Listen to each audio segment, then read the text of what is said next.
we watched Fooly Cooly episode 4, 5, and 6 to round out our 6-episode series here. If you notice, like we talked about in our last episode, that one of the key parts of enjoying this show is just kind of the vibe. And a huge part of that is the music, all done by The Pillows. And I kind of wanted to look into how exactly that was decided upon, because The Pillows have been around for a really long time. And it turned out that the man who created the show, Kazuya Tsurumaki, didn't want to hire like a composer because it made him really uncomfortable to direct music because he doesn't know the first thing about music. So instead, before anything was animated, before they came up with any kind of boarding process or anything, he went to The Pillows and just asked for the rights to their back catalog. Hell yeah. And he got it, obviously, because this is all previously recorded stuff from Pillows albums.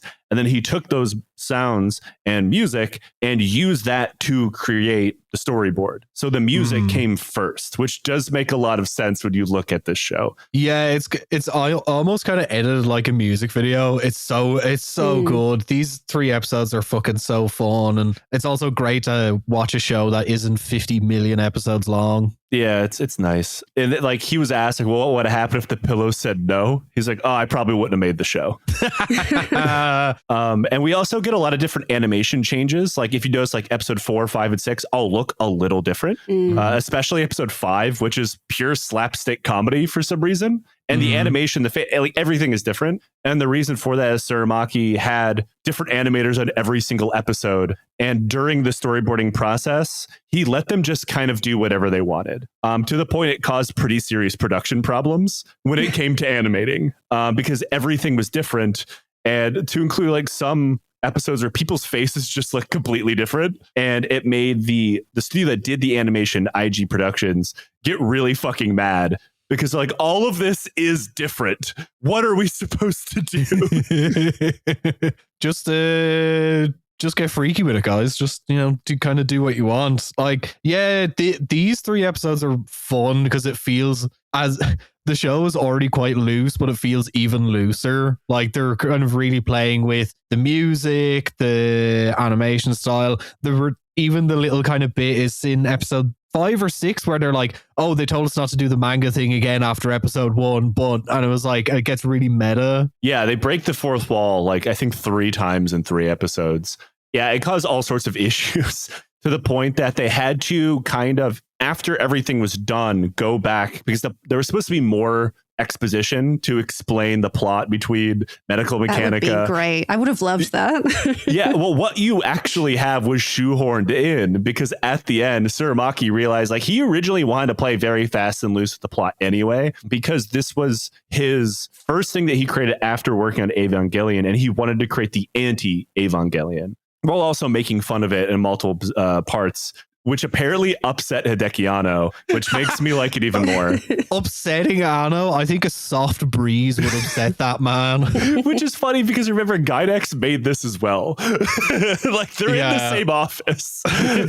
He's just like there, like crumpling up pieces of paper, like throwing it across the room at Anno's like, look at the page, and it just opens up and says, you suck.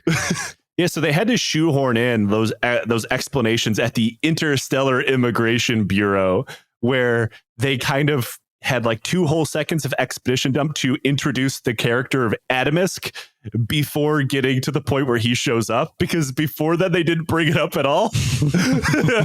Because they were just going like, oh, you think this stupid pop culture bit is funny, we'll put that in there. Oh, you want the characters to look like they're from South Park, great, let's do that. To the point it took up the whole runtime in multiple episodes and the plot didn't move at all. It's awesome. I love it. Yeah. So at the start of episode 4, which is Full Swing, what do Japanese people love more than racism and young women? Baseball. Thank you, Tom. Yeah. we get a whole baseball episode, which does make sense in the context of the world, seeing how like Naota's brother is a professional baseball player. And so it's part of the story. And it ends up being a theme throughout the whole episode. Like the whole episode is Naoto could be good at baseball, but he's too afraid to swing the bat. He refuses to do anything. And there's certainly not any kind of like metaphor or undertones going on there. They really hammer that home that Naoto is, he doesn't swing the bat. Yeah, he won't do anything. He just kind of stands there and gets struck out. And Haruko is baseball hustling, which was not a thing I was aware existed. Like a pool hustler making money playing baseball by herself against the other teams. Great. Yeah, she's the Marty Supreme of baseball. The one team ends up picking Conti, which is the name that's kind of stuck for the robot. Or TV Boy is the other one. To play because, you know, he's a superhuman robot and he can fly. I feel like that's cheating. We get a lot of creepy scenes between Naoto's father and Haruko. That's a way to phrase it. I think it's the best way to phrase it. Like, These 3 episodes, really, the perversion's just like really, really amped up.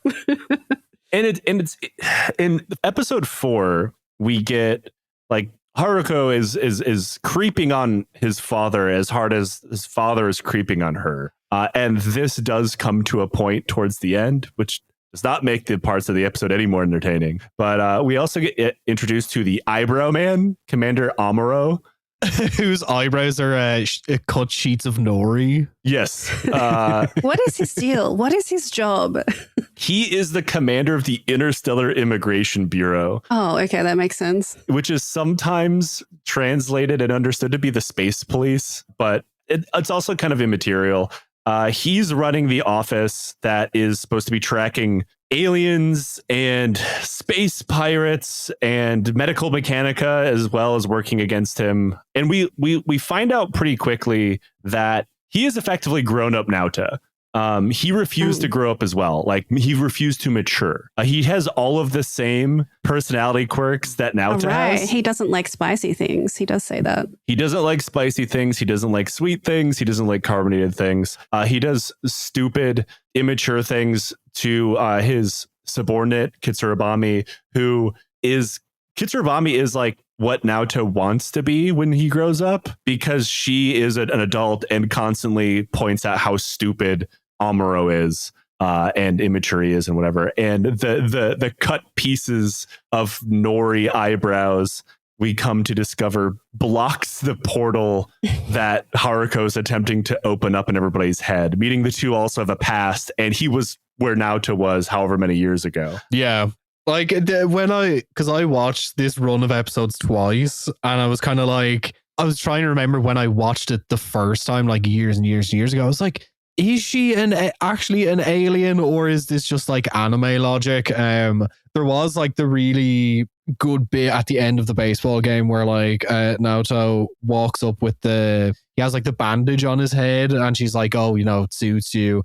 And she like picks up her guitar, and he thinks, oh, she's going to hit me again. And she just says like, oh, nothing's going to happen until you swing the bat. Yeah. I did really like that, because like, obviously the whole part is Naoto refuses to do anything. He's just along for the ride in life in general. And this is probably one of my favorite episodes. It also is the only one that has a serious change between the anime and the manga. Oh, okay. So we get a lot of the perverted shit between Haruko and his dad, to include what seems like a sex scene, but it's not. But you only know that in context because she's trying to use his head too. And the only thing that comes out of it, like we know Conti came out of Naoto's head, right?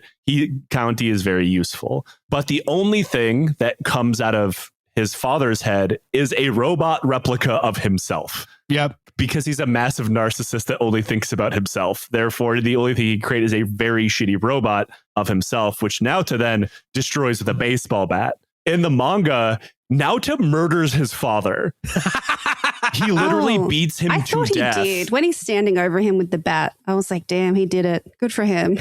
Yeah. In the manga, it is exactly like it looks like in the anime, where he beats him to death with his bat out of jealousy. He should. I'd love to beat Naoto's dad to death with a bat. He'd deserve it.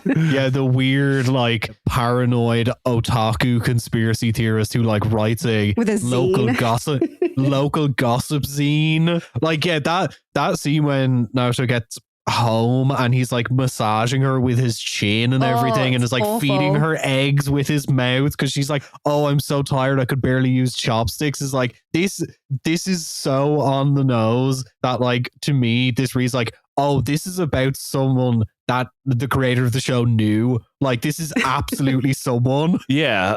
Also, I have to this say, is Anno. they eat an egg like they're fucking like That's so Lady and the nasty. Tramp. That's horrible. I can't think of a worse food to eat like your Lady and the Tramp than like a sunny side up egg. Oh, they're making a lot of sensual noises. It was at this point I'm like frantically like turning the volume down on my TV. I'm like, I don't want my neighbors to like hear what I'm watching in here.